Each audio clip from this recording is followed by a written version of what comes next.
Hi everybody, my name is Wayne Klingman and welcome to another very cool show of Root River Revitalization TV. Yes, my name is Wayne Klingman and I'm your host. And today we have a special guest, Freddie Frog. As those people who may have seen Charlie Chicken for my Green Racine show, I do like having these nice little things that my wife makes with ceramics. I think it's absolutely cool to incorporate those into the shows. I think it racks out big time. Today we're briefly going to tell you some really interesting things going on with the Root River. As I understand it from going to this week's Common Council meeting on the 15th, that 15th of May, that the plan to look at the Root River plan in writing has been submitted to the appropriate committee to have that go through the process of going to the committee, having a public hearing, coming back to council. I don't know if there's a public hearing after that as well or not. And then, of course, being voted on, and I hope approved, because once the Root River plan, as I call it, is the law of the land, so to speak, officially adopted by the city of Racine, that all kinds of great things can happen. In fact, I'm told by a source that was originally very much involved with the river back in the day when it first started, that this would allow the River Council to receive even more potential EPA money and other state and federal grants, far more than the $1.2 million that it helped bring into the city of Racine. I think that is absolutely smashingly huge. So huge that I have started to invest my own money in different projects that I think would be really cool in conjunction of it. You see, we even have business cards. As head cheerleader of what I call the River Revitalization, I think there's no better thing, in my opinion, that the city of Racine, the county of Racine, the state of Wisconsin can do to help turn this whole region around. Because let me be blunt here. I mean no disrespect to anyone.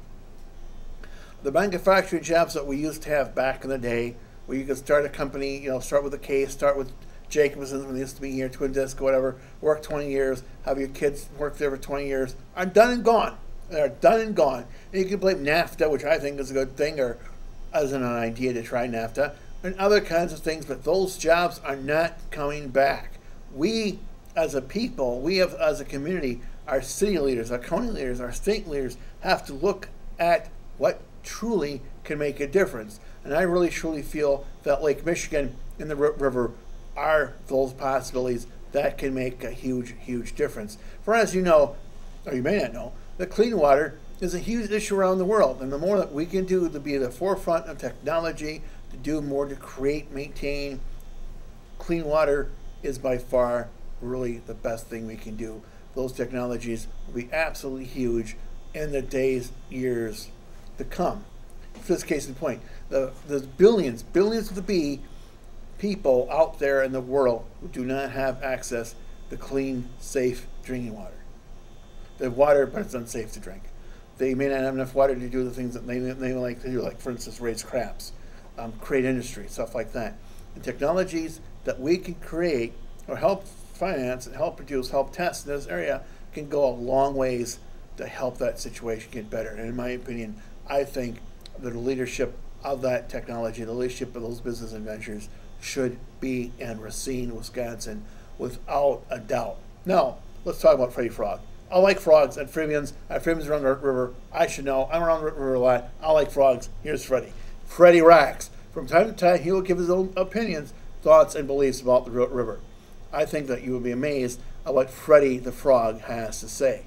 Now, along with Freddie Frog, who may or may not say anything today, we have other guests scheduled to show up. My guest I had scheduled to show up couldn't make it today. She's suffering with a spring's cold, and trust me, she's better off in bed getting better than she is coming down here because, one, she can't talk, so it's very hard to say much when you can't talk. But we've invited other cool people. I've invited on this show, I hope they both say yes, the chairman of the River Council, County Supervisor Marty Osterman.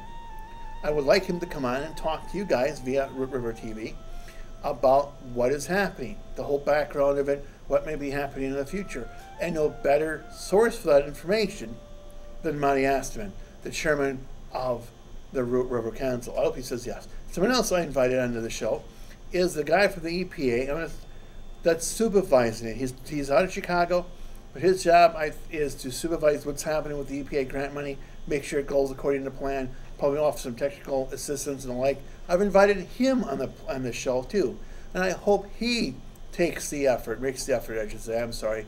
he makes the effort to come on the show to tell you about what is going on with the EPA as it applies to the River and Lake Michigan. Because I do have questions. I do have questions for his expertise, especially on the plan to potentially sell Lake Michigan water to the city of Waukesha.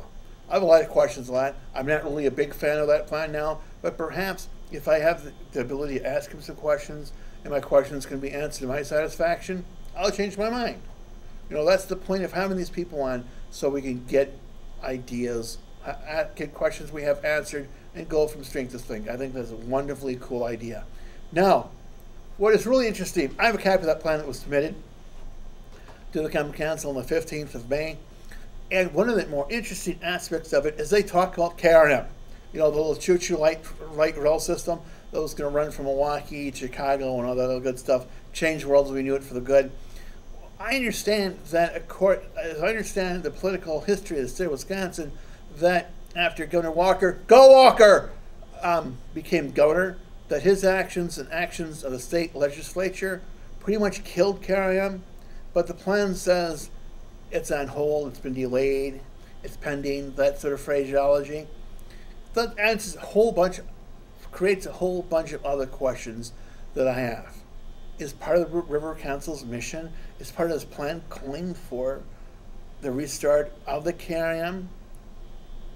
I don't understand how that would be part of the mission of the River Council. I'm not quite sure how it fit into the mission of the river, but you know, let's begin questions to answer. And one of these shows will be done from now on, especially with my guests, looking in detail at the river plan and what it means. With, in my opinion, my analysis of the river plan and how best we can get in front of it to take advantage of the economic opportunities that this will present to the city of Racine's residents and companies within the city and within the county and within southeastern Wisconsin. Because once that plan's adapted, that's pretty much what the city has to do, right? I mean, they can modify it, they can change this, they can change that, through via votes of the council and the like, but more or less, generally speaking, that plan, once it's adapted, is what it calls for.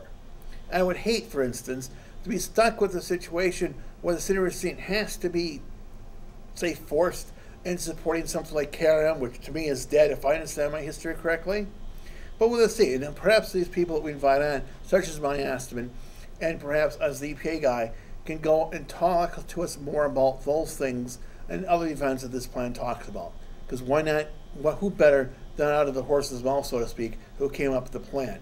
I'm really happy and excited that I thought something that was going to be taking place for the rest of the year, their public input meetings, has progressed to the point of where it's in front of City Council now. And I must say, and this is my opinion, that I was kind of disappointed with the amount of public input that was going on.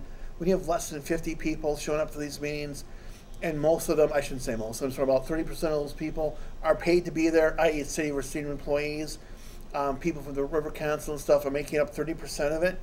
That to me doesn't mean that the public really cares, because they're not shown at these meetings. And I'm disappointed in that, because River is truly an opportunity for this city to turn ourselves around, to embrace a future which is sustainable, which is very, very green, and could easily bring about a renaissance of this area's economic vitality. Anyway, that's all the time I have for today. Thanks a lot. Everybody have fun. Talk to you all later. Bye-bye.